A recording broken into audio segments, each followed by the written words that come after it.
মামলাও চলতেছে, আমাদের ইনজেকশন জারি করা আছে এবং বাটারি মামলা আছে, কিন্তু তারা সেই মামলা হেরা মানতেছে না। হেরা জোর দখল মনে করবেন এই জায়গা হেরা মানে নেতা ঠেতা ধরে বিএনপির নেতা এখন দইরা হেরা আমাদের মনে করবেন অনেক হুমকি টুমকি দিয়া মধ্য নলতা মাঝি বাড়ির সাথে আমাদের বাড়ি দারোগা বাড়ির সাথে আমাদের সাথে অনেক দিন ধরে এই মামলা চলতেছে। আমাদের এই জায়গার মধ্যে তারা জোর দখল মনে করবেন নেওয়ার জন্য অনেক চেষ্টা করছে, নিতে পারে নাই। বিদাহের মায় অনেক চেষ্টা করছে, তার মা এখন মৃত। এখন তার ছেলে ইটালি থেকে আসছে, সে মনে করেন বিএনপির নেতা ঠেতা সব ধইরা আমাদের অনেক হামলা চালাইছে। আমরা শুধু বাড়িতে 3 জন মহিলা বুঝলেন, হে জোর জবরদস্তি ধইরা মনে করেন লোকজন নিয়ে হে বেড়া দিচ্ছে। বেড়া দেওয়ার সাথে সাথে আমরা মনে করবেন যে বেড়া আমরা এটা ব্যবস্থা নিচ্ছি। আমরা 3 জন মহিলা, আমরা ওর সাথে পারি নাই, কিন্তু আমরা যতটুকু চেষ্টা করছি আমরা ওটা ভাঙনের চেষ্টা করছিলাম, পরে যে করছি। এখন মনে করবেন হে রাত্রে আবার অনেক লোকজন নিয়ে এসে বোমা টোমা ফুরাইয়া আমাকে অনেক ভয়ভীতি দেখাইতেছে, আমার ছেলের মারবো, আমগো মারবো। মনে করেন অনেক লোকজন নিয়েছি, আইসা আমাকে বাড়িঘর লাইতেছি, পিটাইছি, অনেক আমগো ভয়ভীতি দেখাইছি। আমরা সারা রাত্রে ঘুমাইতে পারিনি, আমরা শুধু 3 জন মহিলাই বাড়িতে বাস করি।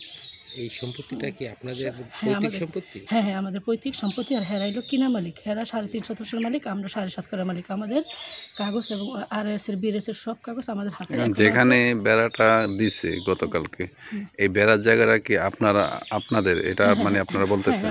আমাদের এটা আমাদের হে জোর জবরদস্তি করে ওই জায়গায় আমাদের এই জায়গায় বাট্টারি এবং ইঞ্জেকশন মামলা চলতেছে। আচ্ছা, এই জায়গাটা কি একই বাড়ি মানে একই বাড়ি এদের আর আপনাদের একই দাগ?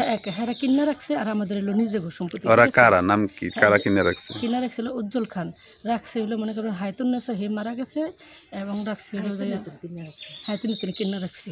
আপনার স্বামীর নাম কি? আমার স্বামীর নাম মনির মাতবর। মনির মাতবর মালিক না? হ্যাঁ, মালিক হলো আমার শাশুড়ি। না, আমার শাশুড়ি মালিক। আমার নাম কি আপনার শাশুড়ি? মাকসুদা বেগম। সে হলো মেইন মালিক। হ্যাঁ, সে মেইন মালিক। এখন এই ব্যাপারে কি আপনারা ওয়ারিশ?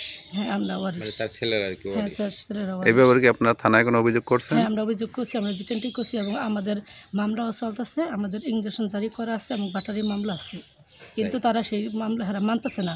হেরা জোর দখল মনে করবেন এই জায়গা হেরা মানে নেতা ঠেতা ধরে বিএনপির নেতা এখন দইরা হেরা আমাদের মনে করবেন অনেক হুমকি টুমকি দিয়া আমাদের লোকজন মানে আমাদের কথাই বলতে দেয় না। হেরা লোকজন নিয়ে আমাকে অনেক হুমকি টুমকি দেয়, রাত ঘুমাইতে আমার ছেলেরে বাড়িতে আসতে দেয়। আমার ছেলে 18 বছরের, মনে করবেন ওরে মারবো, ওরে এলাকার ভিতরে ঢুকলে ওরে মারবো। লোকজন বাবায় রাখছে, যে সময় কালকে সারা রাত হেরা লোকজন পিরিজগাড়ায় বাবায় রাখছে, আমার ছেলেরে বাইরে হেরা মারবো। আমার ছেলে 18 বছরের অনেক মনে করেন অনেক বিএনপির নেতা ঠেতা নিয়ে ক্ষমতা দেখাইতেছে যে মানে আমরা যাতে চুপ থাকি, কিন্তু আমরা এখন আমগো তো একটা কিছু করার নিয়ে থাকবো না। আপনাদের কাছে আমার অনুরোধ যে আমরা যেভাবে পারেন এটা একটু সংশোধন করেন, কারণ জোর করে কী করে জায়গায় গিয়ে খাইতে পারে। মানে আমাদের কাগজে তো জায়গা আছে, আপনারা কাগজ দেখেন, এদের কাগজ আমাদের কাছে আছে, আমাদের কাগজ আছে, স্পষ্টভাবে আমাদের জায়গা দলিলে আছে।